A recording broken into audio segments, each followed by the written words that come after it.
Night. Today I have presented something that's special, something that's unique, but absolutely almost completely not talked about in American press. Very little has ever been published on this case. And what I'm talking about today is something very unusual happened at RAF Boscombe Down on September 26, 1994. And what you see here on the screen is the cover Air Force Monthly, March 1997. Something secret, something American, we believe, but something definitely happened on this day. And I want to go into this in this presentation, exactly what happened to the best of our ability, who was involved, what did the aircraft look like, what was the aftermath, and how this thing was flown out. So that's what we want to talk about in this presentation today. So this is RAF Boscombe Down. You can see it's got a long runway. There's multiple hangars. And I want to go on to the next slide. And this gives you the map to show you where we're talking about everything here. So in the middle of this map, you've got Boscombe Down. Off to the right, you've got London. And just south, you've got Salisbury. So that gives you a basic idea of the surroundings here. And if you look at this detailed diagram of Boscombe Down, you'll notice that the beginning of runway 23 is on the upper right.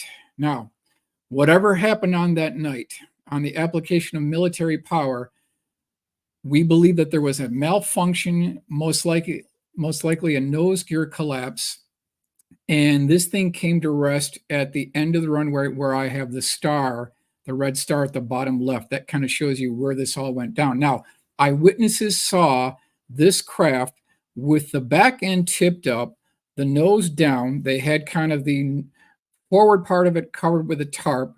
They had emergency vehicles there. They had military guards there. This was twin-canted vertical stabilizers, a kind of a 75-degree swept wing configuration. The canopy was hinged forward and tipped up when it was seen by the eyewitnesses. And I'm going to move on to the next slide here. And this is Rudy's drawing based on the eyewitness testimony. So you've got this swept wing configuration. You've got twin inward canted vertical stabilizers. So we're looking at a high-speed, low radar cross signature type aircraft, two-seat tandem design with, again, this nose gear collapse and then the canopy hinged forward. So this thing tipped up, which I thought was very interesting. So let's continue to the next slide here. And this is Joel Payne's illustration, sort of a world exclusive here, just to give you an idea what this thing actually looked like. Definitely a two-seat aircraft. I will check in with everybody here. Gyro, good to be with you. Roger Murray, Renee, wow, awesome Area 51 looking map. Okay, Roger Murray, great to be with everybody. So this is, to the best of our ability, approximately what this aircraft looks like. No, it's definitely has this family lineage that ties back to the YF-23, McDonnell Douglas General Dynamics program. So it seems like there was some type of a tie-in there, but certainly this is what we've come up with here. Now, what evidence is there for this program here? Sunday Telegraph, December 18th, 1994. YF-23, again, was that Northrop project. Secret U.S. spy plane crashed at Stonehenge, and they go into a couple of details here, which is what I want to go into, and we'll highlight some of the points here. Some of them insist that the wreckage of the secret machine, codenamed Black Manta, was spirited back to the USA after a forced landing. Whatever happened, there is evidence that the authorities moved very fast to get something out of sight of prying eyes. Well, we now know that it was not on approach to landing. It was on a takeoff roll. So this was an incident having to do with application of military power on runway 23. It was not a landing. Let's go on to the next one here. People were reluctant to talk at first, he said. They wrote down what they had seen, and we were amazed. One was serving an Air Force officer who saw an aircraft of unknown type disabled at the end of the runway, covered by tarps. Twin inward canted tail fins were poking out of the covering. So this is according to the eyewitnesses. They definitely saw the back end of this thing tipped up. They definitely saw a tarp covering that forward part, and then twin inward canted vertical stabilizers. So given that information, we can kind of piece this craft together here. Let's go on to the next slide. Quote, all I know for certain is that a flight plan was filed for a United States Air Force Galaxy transport to fly in and out of Boscombe a few days after the supposed crash. Mr. Hunter said it was flying back to Palmdale in California, where the American stealth aircraft are built. That's interesting. So there's a clue right there that has this American tie-in. Let's go to the next one here. So that same night, a large C-5 Galaxy cargo aircraft was diverted from its flight to U.S. Air Force Europe headquarters in Ramstein, Germany, and landed at the base 2 days later. So when this thing was brought back to the main hangar, and then the hangar doors were shut, it spent 2 nights there. So 2 days later, on September 28th, the crippled aircraft was loaded into the C-5, which filed a flight plan to KPMD, also known as Air Force Plant 42. So there is our tie-in right there. There's our absolute American tie-in. And when you go to Air Force Plant 42, this is what you're greeted with, this entryway sign. Now, it's off limits to the general public. You can't actually go into this facility, but I want to talk about some of the aircraft that have been procured, designed, tested at this facility. This is Los Angeles Times, March 28th, 2000. And this is this aerospace alley map that I've talked about before.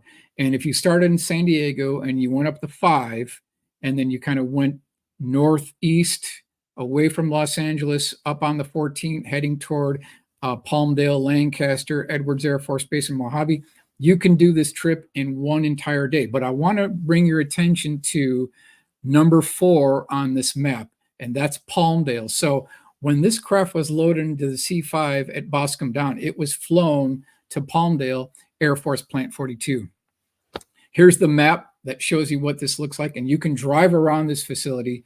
You can't actually enter in, but you can drive around the facility.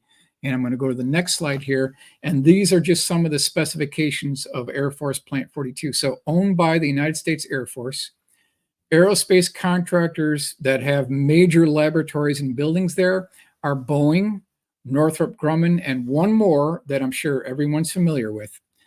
3,200,000 square feet of industrial space used for final assembly of classified black aircraft. And some of the aircraft that have been built at this facility are the North American Aviation XB-70, the Rockwell B-1, Northrop B-2 stealth bomber, and the Space Shuttle, and the new B-21 Raider. So those are programs that have been designed, built, procured basically at Air Force Plant 42. Now, other programs supported that at this facility include the X-15, the SR-71, F-117, F-22, and F-35. So bottom line is that there is a serious history of Plant 42 for final assembly of classified black aircraft. Now, while all this is going on, you've got the C-5 in there. Immediately after this event, there was an American Janet 737 that was flown in as well. And we all know that the 737 Janet flights are the ones that take it from Las Vegas Airport to not only Tonopah, but Area 51 as well. So now there's a second American tie-in to whatever this craft was. And let's continue on to the next slide here. According to the Air Force's monthly March 1997 article, the aircraft that was involved in the RAF Boscombe Down incident may have been called the Astra Advanced Stealth Reconnaissance Aircraft. So that's the terminology that they're using within that article. And we'll just check back on everybody here. Let's see here. JBW. Oh, that's possible. Janet 52, 51. Yes, that's what we're talking about here. So what did it look like? This is the final rendering by John McNeil. So once again, 75-degree swept wing configuration, at least twin engine, twin inward canted vertical stabilizers, 2-seat aircraft, probably between Mach 2, Mach 2.5, maybe going up to Mach 4. Don't know for sure. It could be, because when you start getting into these Mach 5 and above, you have these heat ablasive issues where you don't want to have a very pointed leading edge or nose that needs to be more rounded like the space shuttle. So I doubt this thing was anything beyond Mach 5, probably in the Mach 3 to Mach 4 range, something like that, but definitely supersonic for sure. The testers and kit may be incorrect, and possibly. All right, let's go to the next one here. This is the 3-view drawing, and you can see this possible Northrop lineage with the YF-23. So if you take the YF-23 that got canceled because there was another company that won the stealth fighter competition, they probably used some of the tooling, some of the airframe components, some of the design elements into this aircraft. So we believe that this was a Northrop bird that might have been a follow-on to the YF-23, very possible. And then that front view shows you these inward canted vertical stabilizers. Very interesting aircraft. Still has not been dislodged to this very day. So this is one of these very interesting historical aircraft that are still out there somewhere, but under wraps for sure. So what do we know for sure? What do we know for sure, given what we know from the articles, the eyewitness testimony?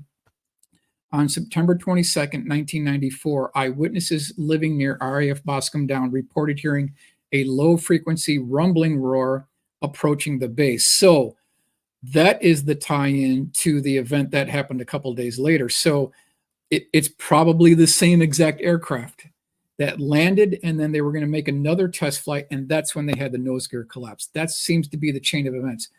During the application of full power on takeoff roll from runway 23, there was a problem with the aircraft. The pilot in command aborted the takeoff. The aircraft came to a stop at the end of runway 23, which I showed you the map. Emergency vehicles were seen near the aircraft. Next one, the aircraft had a crew of 2 with a forward hinge canopy that was tipped up. That was seen by the eyewitnesses outside the chain link fence perimeter. The rear of the aircraft was elevated, indicating the possibility of a nose gear failure. Next one, the forward section of the aircraft was covered by a tarp. The aircraft featured inward twin canted vertical stabilizers. The craft was towed back to a large hangar at the base and covered by a tarp in the center, leaving the nose and the tail exposed. Once secured, it spent the next 2 days in the hangar. An American C-5 Galaxy cargo transport aircraft was diverted from flight plan to U.S. Air Force Europe headquarters in Ramstein, Germany, and told to immediately land at RAF Boscombe Down. The large transport aircraft was seen taxiing up to the DRO/DTEO hangar where the crippled aircraft was being stored. Witnesses saw the tarp-covered aircraft being loaded into the front nose of the C-5. So bottom line is, we've got eyewitnesses that saw all this going on from the perimeter fence. We'll go to one more slide here. The C-5 used the call sign Lance 18 and filed an outbound flight plan for KPMD, which is Air Force Plant 42. So again, there's that American tie-in that they were bringing it back to U.S. Air Force soil. So this, without a doubt, this is an American bird, probably Northrop. There might have been some other subcontractors involved. Stealthy reconnaissance, high-speed aircraft, 2-seat design. We'll do a quick check-in here. Do you know about the 2 joggers in the UK that saw the Lockheed pumpkin seed at base in UK? No, I don't know about that. Stuart Jameson, hello. Sarasota, Florida. So glad Richard Dolan sent me here. Yes, thank you to Richard. Ramstein, Germany. Yes, okay, that's where this thing was going, and then they diverted the C-5. So in a nutshell, that is the RAF Boscombe Down case. I still think it's important to highlight this because it's been so long that this has happened, and there's been virtually no mention of this in American press. So please like, share, and subscribe. I'm going to continue doing these presentations, and I want to thank you for your attention.